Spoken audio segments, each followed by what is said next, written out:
Hey everyone, today we are going to be reading something very special.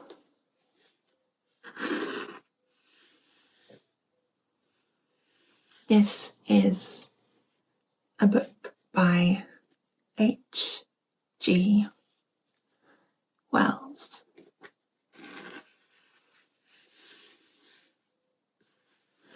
You might recognize the title, The War of the Worlds. It was in the 2000s made into a movie with Tom Cruise.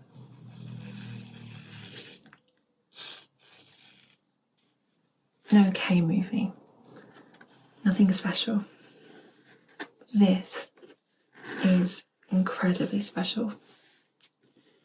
I found this book on Amazon and I thought the fact that it's a cloth-bound book would be really great for ASMR. As you can see, it's got what look like stars or planets in yellow and fuchsia. The author's name, H.G. Wells, at the bottom. I was going to read The Midnight Witch on my channel, but that book isn't in public domain, and so I would have to get permission from the publisher or the author to do so. So instead, we're going to read together one of my personal favourites. I love history, specifically Wild West history and the Victorian and Edwardian era. This was written in the Victorian era, and it's just really well crafted, and it's just a wonder, and I'd love you guys to experience it with me. So, here we go.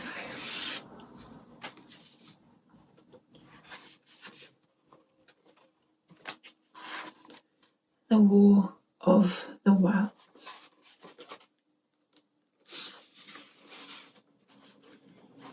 You've got a contents page here. The Coming of the Martians, Book 1.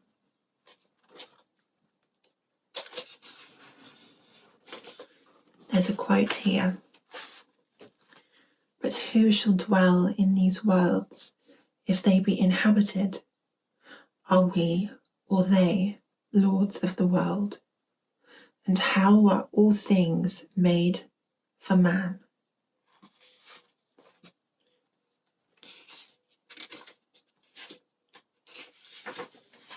Okay, here we go.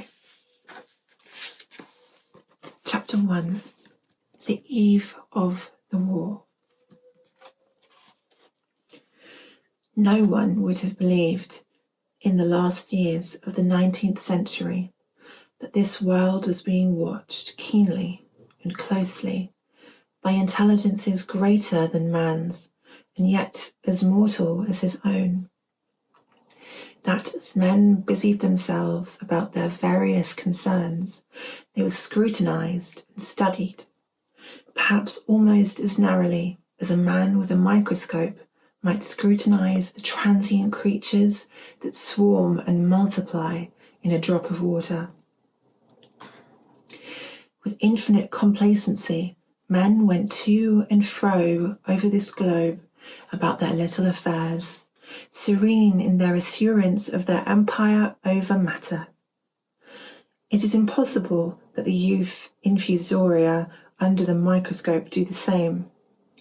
No one gave a thought to the older worlds of space as sources of human danger, or thought of them only to dismiss the idea of life upon them as impossible or improbable. It is curious to recall some of the mental habits of those departed days. At most, terrestrial man fancied there might be other men upon Mars, perhaps inferior to themselves and ready to welcome a missionary enterprise. Yet, across the gulf of space, minds that are to our minds as ours are to those of the beasts that perish, intellects vast, cool, and unsympathetic, regarded this earth with envious eyes, and slowly and surely drew their plans against us. And in the early 20th century came the greatest disillusionment. The planet Mars, I scarcely need remind the reader, revolves about the sun at a mean distance of 1,400 million miles, and the light and heat it receives from the sun is barely half of that received by this world.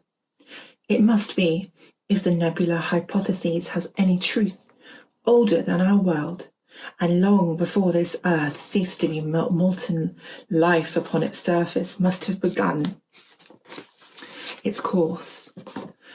The fact that it is scarcely 1/7 of the volume of the earth must have accelerated its cooling to the temperature at which life could begin. It has air and water and all that is necessary for the support of animated existence. Yet so vain is man, and so blinded by his vanity, that no writer, up to the very end of the 19th century, expressed any idea that intelligent life might have developed there far, or indeed at all, beyond its earthly level. Nor was it generally understood that since Mars is older than our Earth, which scarcely a quarter of the superficial area, and remoter from the sun, it necessarily follows that it is not only more distant from life's beginning, but nearer its end. The secular cooling that must have some day overtake our planet has already gone far indeed with our neighbour. Its physical condition is still largely a mystery, but we know now that even in its equatorial region, the midday temperature barely approaches that of our coldest winter. Its air is much more attenuated than ours.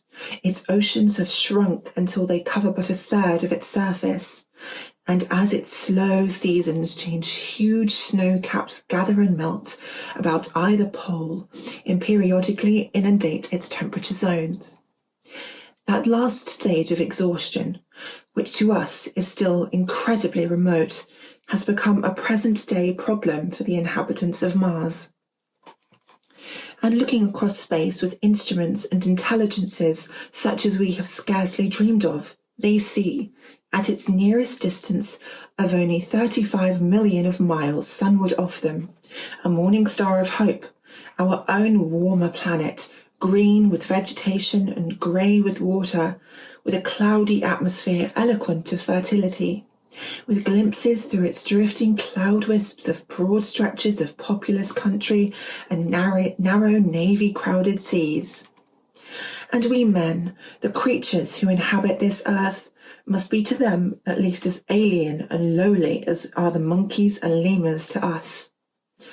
The intellectual side of man already admits that life is an incessant struggle for existence, and it would seem that this too is the belief of the minds upon Mars.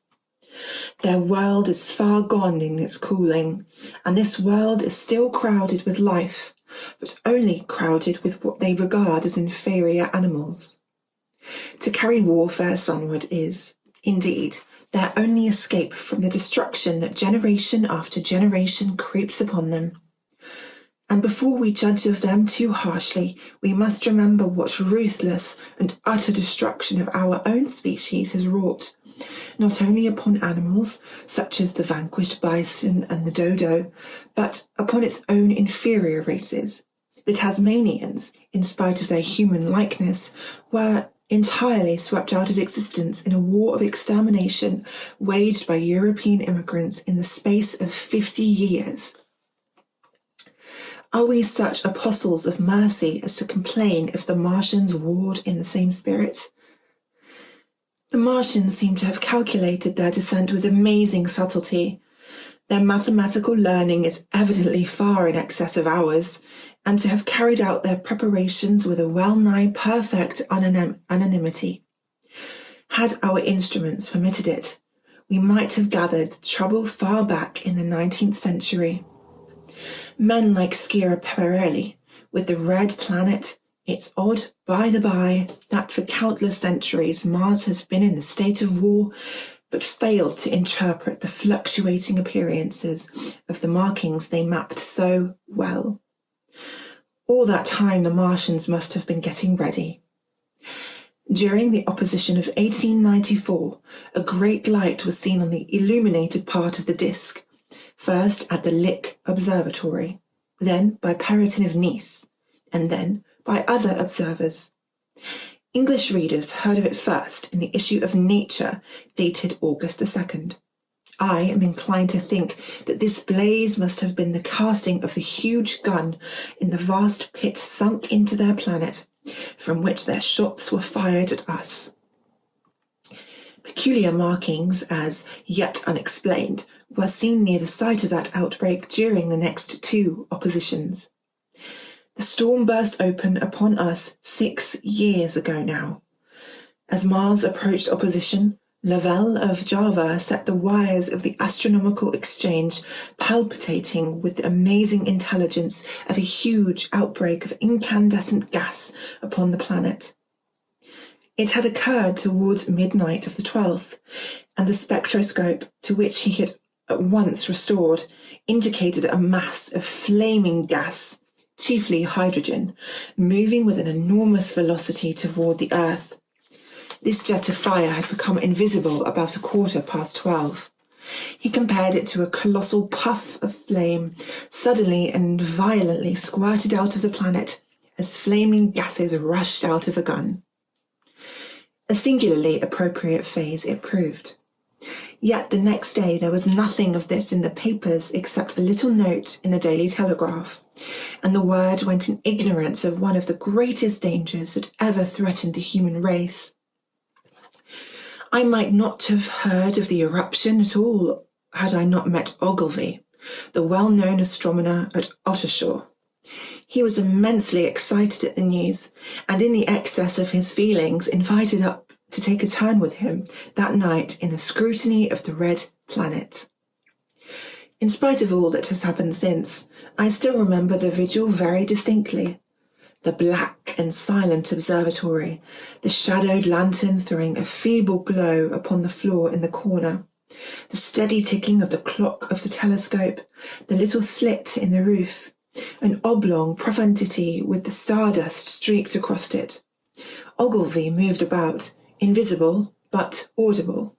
Looking through the telescope, one saw a circle of deep blue and the little round planet swimming in the field.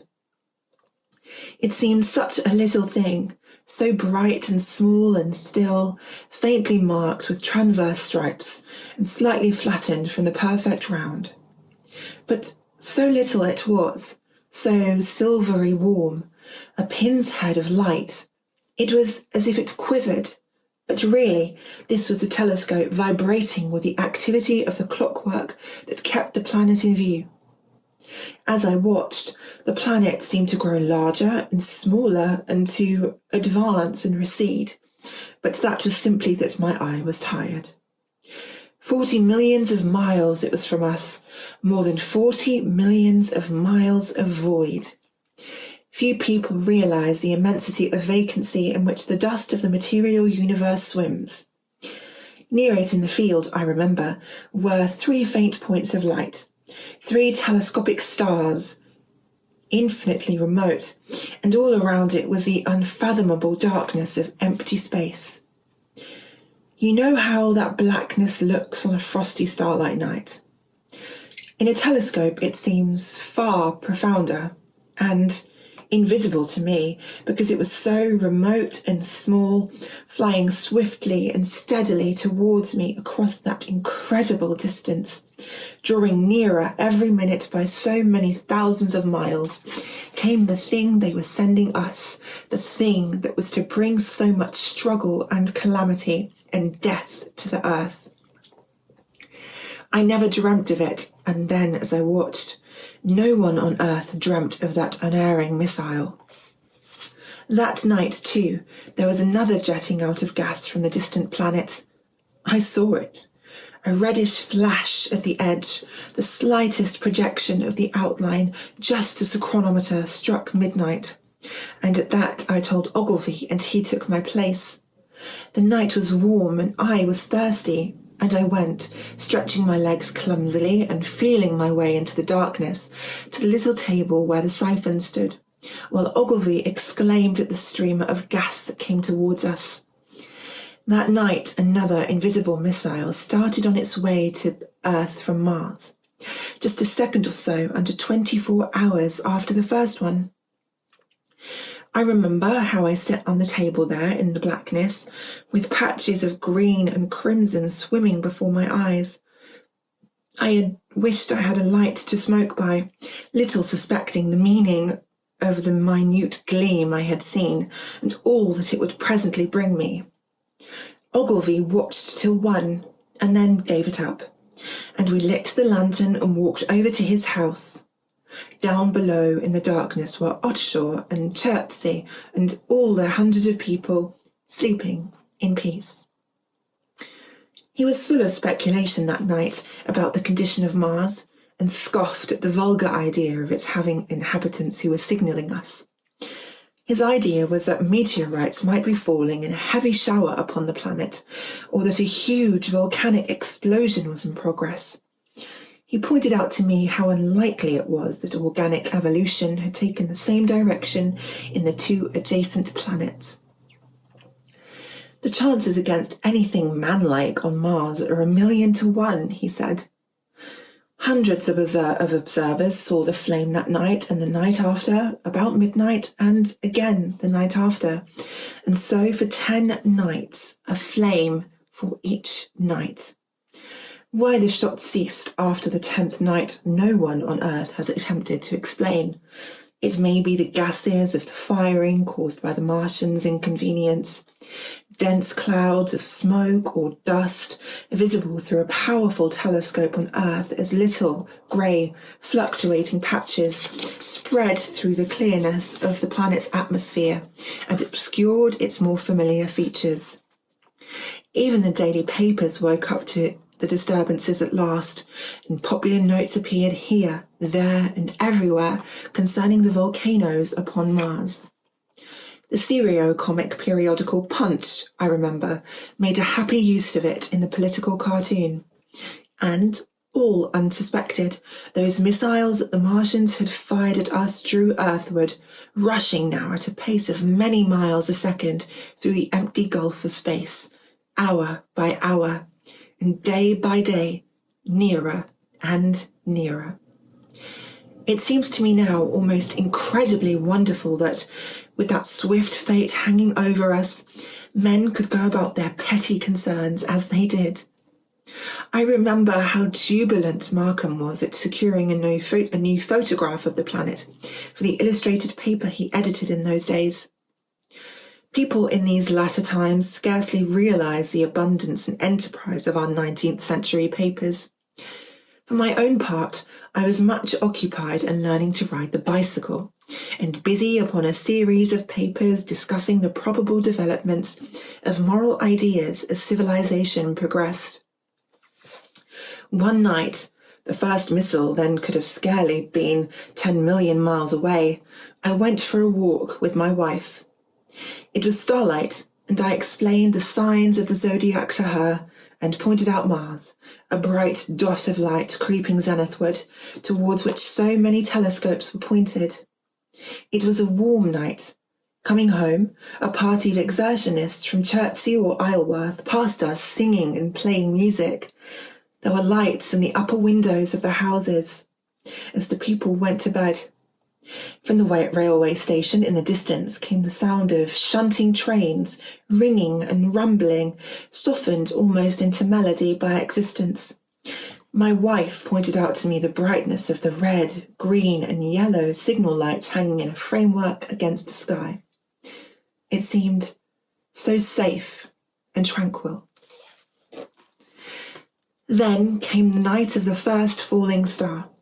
It was seen early in the morning rushing over Winchester eastward, a line of flame high in atmosphere. Hundreds must have seen it and taken it for an ordinary falling star. Albin described it as leaving a greenish streak behind in that glowed for some mere seconds. Denning, our greatest authority on meteorites, stated that the height of its first appearance was about 90 or 100 miles. It seemed to him that it fell to Earth about 100 miles east of him. I was at my home that hour and writing in my study, and although my French windows faced towards Ottershaw and the blind was up, for I loved in those days to look up at the night sky, I saw nothing of it. Yet this strangest of all things that ever came to Earth from outer space must have fallen while I was sitting there, visible to me as I only looked up as it passed. Some of those who saw its flight say it travelled with a hissing sound. I myself heard nothing of that. Many people in Berkshire, Surrey, and Middlesex must have seen the fall of it and at most have thought that another meteorite had descended. No one seemed to have troubled to look for the fallen mass that night. But very early in the morning, poor Ogilvy, who had seen the shooting star and who was persuaded that a meteorite lay somewhere on the common between Horsell, Ottershaw and Woking, rose early with the idea of finding it. Find it he did, soon after dawn, and not far from the sandpits.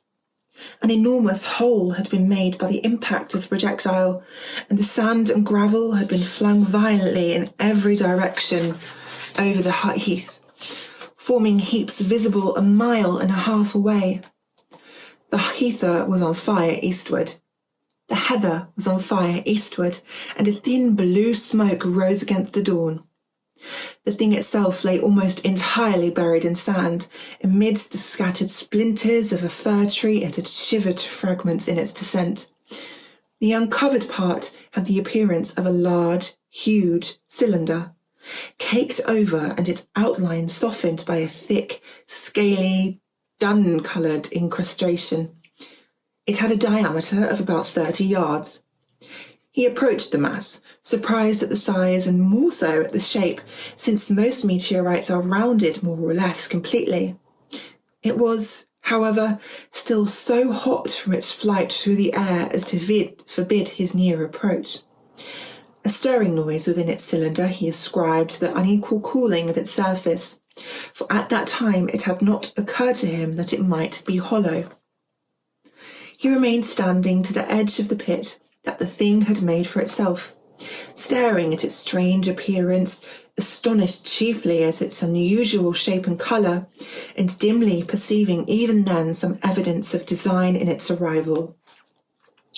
The early morning was wonderfully still, and the sun, just clearing the pine trees towards Weybridge, was already warm.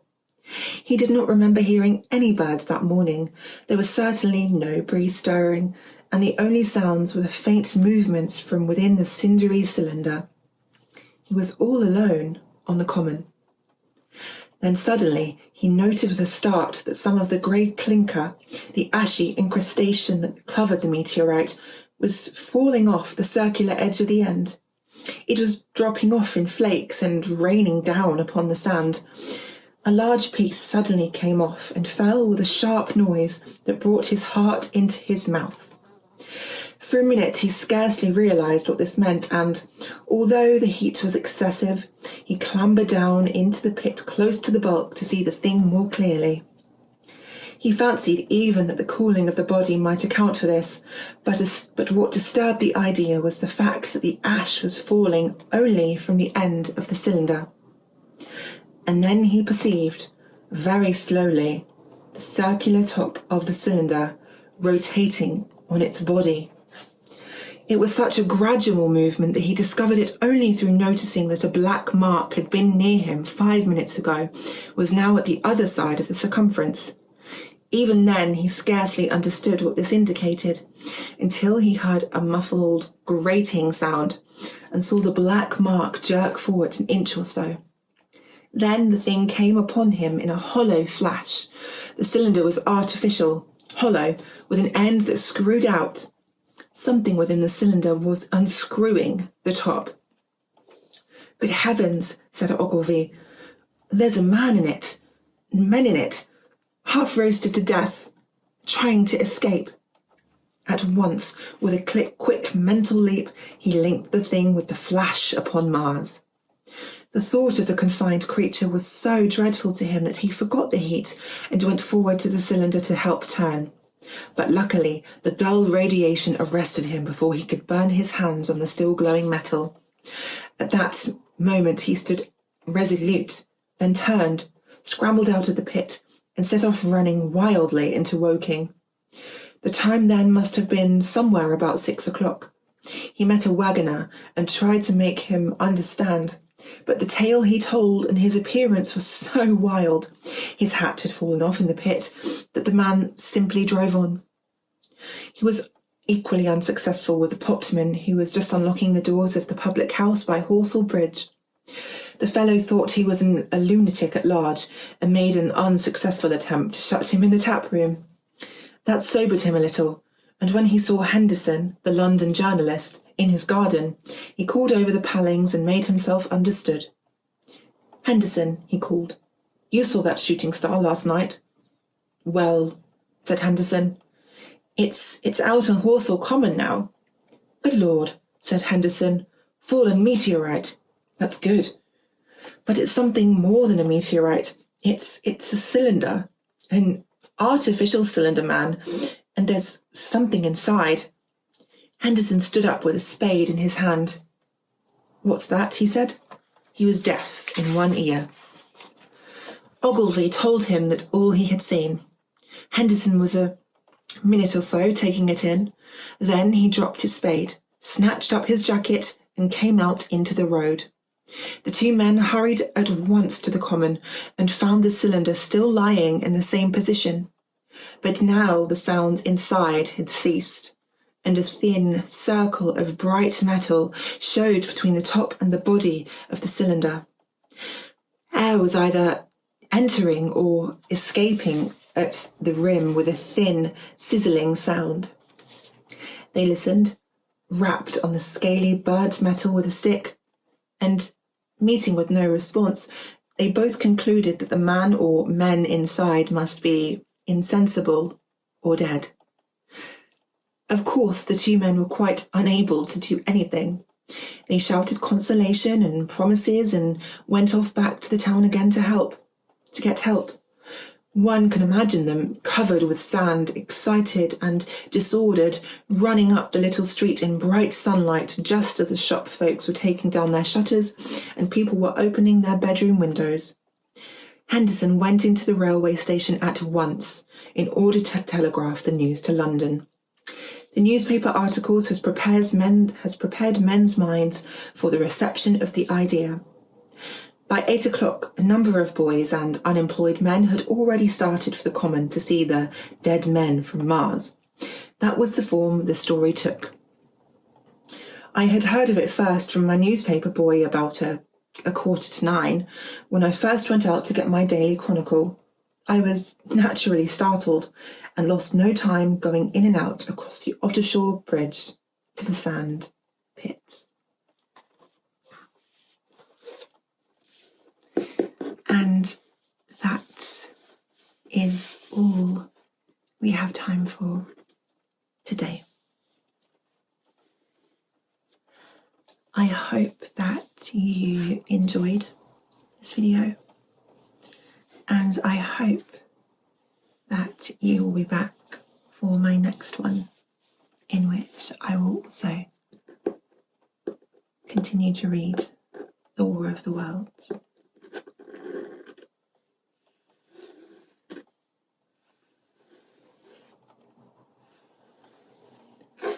In the meantime,